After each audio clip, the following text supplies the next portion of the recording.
Hello and thanks for joining us from our studios in Israel. I'm Aaron Porras, here with ILTV's Morning Briefing. Even though Israelis have their very own Hebrew New Year on Rosh Hashanah, New Year's Eve parties around the country said goodbye to 2017 with a bang. Here in Israel, the occasion is known as Sylvester, in memory of the death of Pope Sylvester on December 31st. And despite bitter cold weather and rain, I think it's safe to say that this year's Sylvester festivities were a success. Security was boosted throughout the country ahead of the evening of parties, with extra cops and security officers placed throughout major cities. New Year's Eve celebrations marking the end of the Western calendar year have become increasingly popular in Israel recently. This year, people and cab drivers from all over the country flocked to Tel Aviv, where streets, bars, clubs, and pubs kicked off the new year in style. As always, some people partied a little too hard, though. The Magen David Adom ambulance service says they treated 51 cases of alcohol poisoning this Sylvester. But that being said, for many Israelis, it was also just another weeknight, and the first of the year is a gorgeous rainy morning. Israeli Prime Minister Netanyahu's LIKUD party has just approved a bombshell new resolution. Though it's not legally binding, the vote calls on the government to officially annex Jewish communities in the West Bank as Israeli territory. This is a controversial decision because most countries see these territories as illegally seized from Palestinian landowners. On top of that, international law makes it illegal in most cases to annex land captured from another country in war. But Israel has often moved full steam ahead with its settlement project, even placing settlers in the West Bank under Israeli civilian law because of historical, biblical, and security reasons. Ironically, the Knesset just approved a cooperation with the European Union that seems to work against these settlements. The plan greenlights Israeli participation in a series of projects, one that funnels millions of euros from Europe towards Israeli projects. But the agreement specifically does not include any Israeli projects in the West Bank, which has led many to accuse the government of actually agreeing to participate in the boycott against its own settlements. Jewish leaders from the West Bank settlements are outraged over the government's consent, which will fund Palestinian projects in the West Bank but no Israeli projects in the same areas.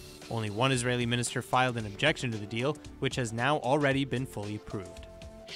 As we enter the fifth day of massive nationwide protests in Iran, reports show that Iranians are more than ready for a regime change, and Israeli officials are wishing them luck. Israeli Intelligence Minister Israel Katz wished, quote, success to the protesters in Iran who are fighting for freedom and democracy, end quote.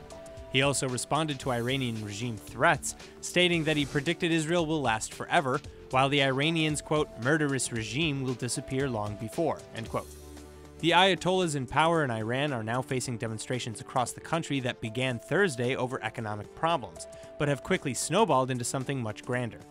Those reminded of the bloody government retaliation against anti-corruption demonstrations in Iran in 2009 have joined in and stoked the fire.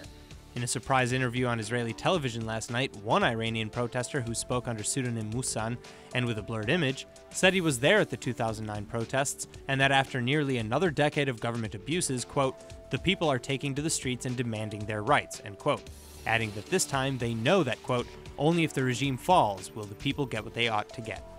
Finance Minister Moshe Kachlon is waking up to a very smelly day today, as Jerusalem city garbage trucks dumped literally tons of trash outside the Finance Ministry building. The move is a supposed protest against Kachlon's alleged withholding of government funds earmarked to the local government. Garbage was also organized into piles to block select roads in the heart of the city's government quarter. According to Jerusalem Mayor Nir Barkat, the reason Finance Minister Kachlon has withheld the said funds is personal, a supposed act of revenge against his siding with Benjamin Netanyahu in the last election over him. The funds that Barkat claims to have been withheld amount to millions of shekels annually, both in state funding, special grants, and the loss of support for the city's budget-related legislation.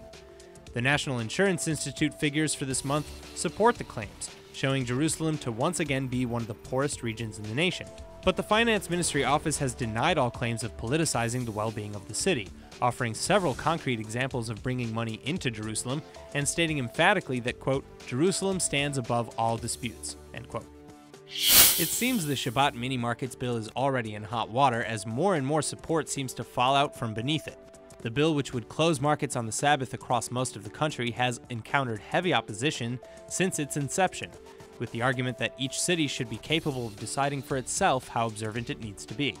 The final vote on the bill is set for tonight, and Coalition Chairman David Amsalem has reportedly been met with an uphill battle in garnering a majority. In the event that it does pass, however, some cities have already begun to attempt to protect themselves. Tel Aviv has always been an exception as it's mostly secular, But now neighboring Givatayim has passed a new bylaw authorizing the opening of markets on the Sabbath. Rishon LeZion passed similar legislation as well. Other exceptions written into the bill include restaurants, cafes, bars, theaters, concert halls, and other places of entertainment. Everything else would need to get approval through the Interior Ministry that says that their remaining open on Saturdays was, quote, essential to their business. That's all for now. I'm Aaron Porras, and see you later with our main daily broadcast from Israel at 2 p.m. Eastern Time.